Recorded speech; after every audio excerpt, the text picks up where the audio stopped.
India आजकल, सच खबर हर पल।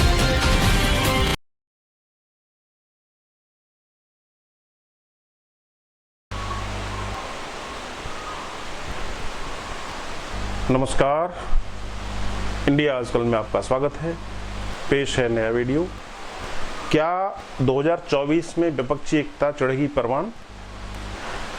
सत्ता परिवर्तन की राजधानी पटना में कल 23 जून को कांग्रेस समेत देश की मुख्य सियासी धारा के अहम विपक्षी दल साझा मंच और साझी कनात तले मिले और निर्वाचित तानाशाही के खिलाफ एकताबद्ध रहने का संकल्प लिया।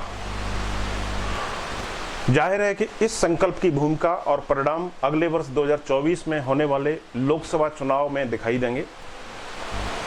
करीब 1.5 दर्जन दलों की एकता यात्रा के इस पहले पड़ाव के बाद दूसरा पड़ाव जुलाई के दूसरे सप्ताह में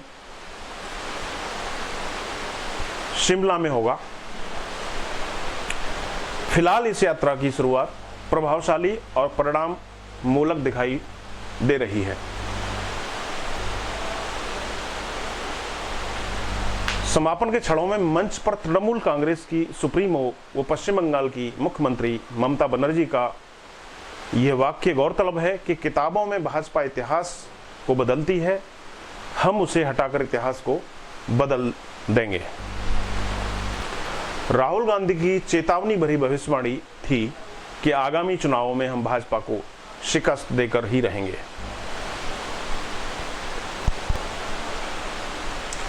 जाहिर है, ऐसे संकल्पों के माहौल में मंचासीन नेता शरद पवार, कांग्रेस अध्यक्ष मल्लिकार्जुन खड़गे, वरिष्ठ नेता राहुल गांधी, कश्मीर की पूर्व मुख्यमंत्री महबूबा मुफ्ती, उमर अब्दुल्ला, दिल्ली के मुख्यमंत्री अरविंद केजरीवाल, नीतीश कुमार, लालू यादव, उत्तर प्रदेश के पूर्व मुख्यमंत्री अखिलेश यादव, महाराष्ट्र के पूर्व मुख्यमंत्री उद्धव ठाकरे, मार्क्सवादी पार्टी के महासचिव सीताराम येचुरी, कम्युनिस्ट पार्टी के शिखर नेता डी राजा, मार्क्सवादी लेनिनवादी पार्टी के महासचिव दीपंकर भट्टाचार्य, शिवसेना नेता आदित्य ठाकरे, संजय राउत आदि नेताओं के चेहरे मंच पर दमक रहे थे। तमिलनाडु के मुख्यमंत्री स्टालिन की मौजूदगी से उत्तर भारत के नेता उत्साहित थे। लंबे अरसे बाद पटना मंच पर बिहार के मुख्यमंत्री नीतीश कुमार और पूर्व मुख्यमंत्री लालू यादव की सामाजिक न्यायवादी जोड़ी की उपस्थिति का अपना एक अलग ही रंग दिखाई दे रहा था। करीब 32 नेताओं ने संवेद स्वरों में लोकतंत्र, संविधान और संघीय ढांचे को बचाने की आवाज बुलंद की।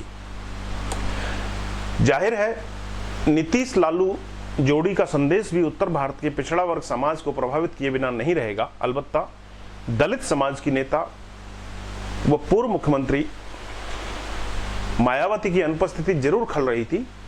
वैसे पटना पड़ाव के सूत्रधार नीतीश कुमार ने जरूर यह उम्मीद जाहिर की है कि देश के और 10 दल एकता और परिवर्तन के अभियान में शामिल हो जाएंगे। यदि ऐसा हो जाता है तो एक कनात तले एक जाजिम पर करीब 2 दर्जन विपक्षी दलों का मिलना हो जाएगा, जिससे 2024 के चुनावों में वोटों का विभाजन रुकेगा और वर्तमान सत्तारूढ़ भारतीय जनता पार्टी के सामने अभेद्य चुनौती खड़ी हो जाएगी। राजनीति संभावना का खेल है। पुराने समीकरण बिखरते हैं, नए समीकरणों का जन्म होता है। यह एक सार्वत्रिक प्रक्रिया है राजनीति की। पटना पड़ाव की कवायद इसी दिशा में पहला कदम है।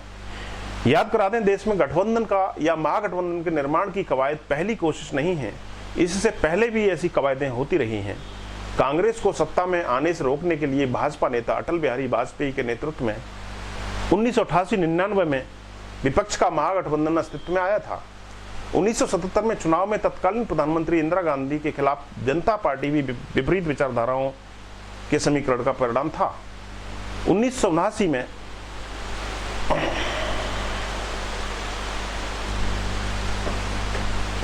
के चुनाव में राजीव गांधी के खिलाफ विश्वनाथ प्रताप सिंह के नेतृत्व में विपक्षी दलों की एकता भी गठबंधन का ही एक हिस्सा थी।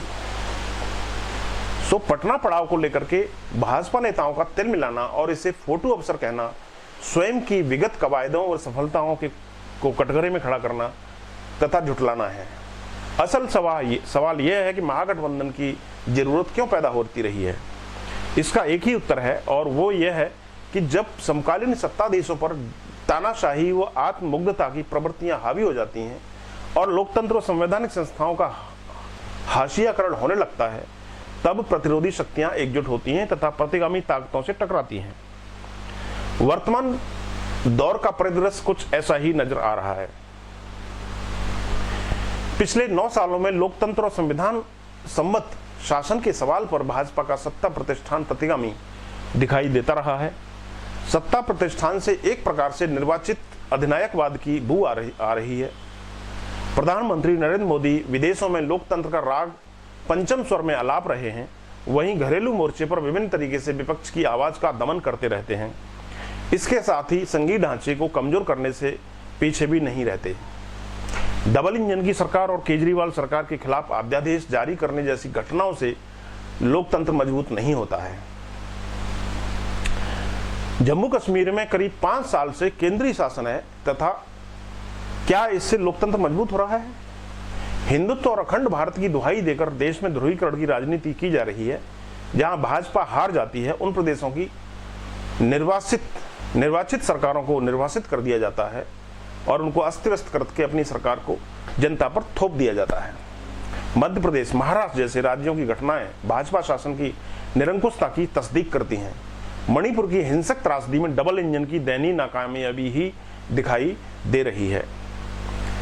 इस पृष्ठभूमि में पटना में देश के विपक्षी शिखर नेताओं का जुटान स्वयं में ऐतिहासिक घटना है।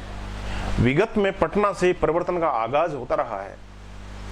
महागठबंधन निर्माण के पहले पड़ाव से चमत्कारिक परिणाम की उम्मीद करना बेईमानी होगा।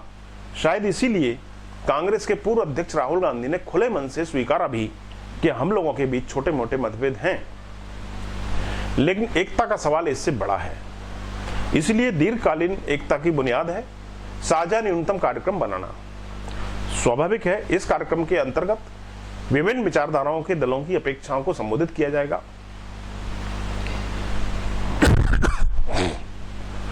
भारत विभिन्नताओं का महासंगम है, अतः पश्चिम बंगाल, तमिलनाडु, उत्तर प्रदेश, बिहार, महाराष्ट्र, राजस्थान, उत्तर पूर्व राज्य, जम्मू कश्मीर आदि प्रदेशों की समस्याओं और चुनौतियों का सरलीकरण भी नहीं किया जा सकता। चुनावी रणनीति को बनाते समय सामाजिक, सांस्कृतिक, आर्थिक, राजनीतिक विभिन्नताओं को ध्यान में रखना ही पड़ेगा।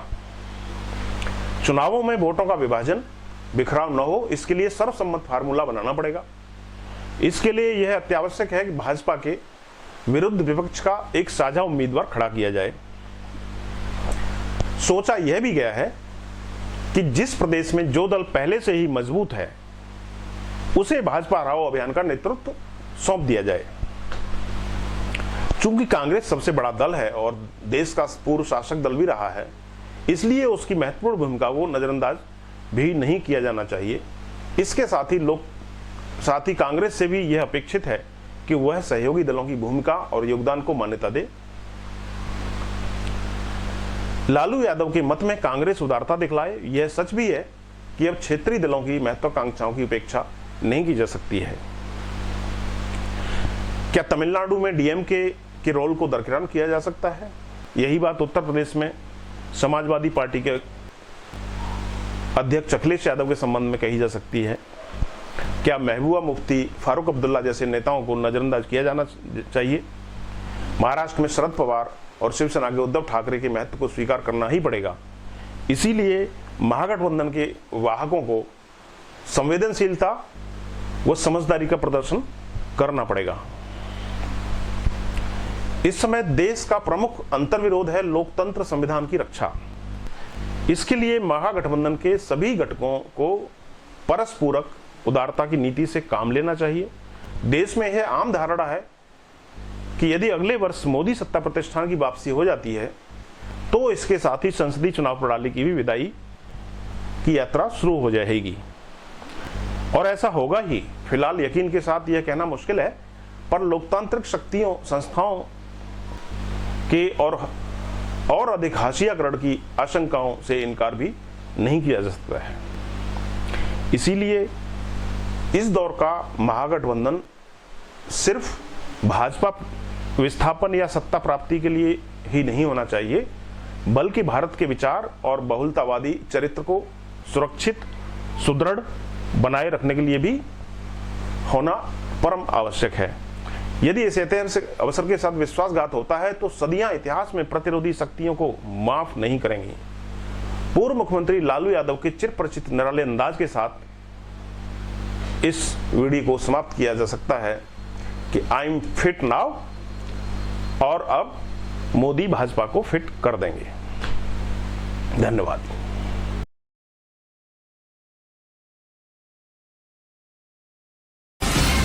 इंडिया आजकल, सच खबर हर पल।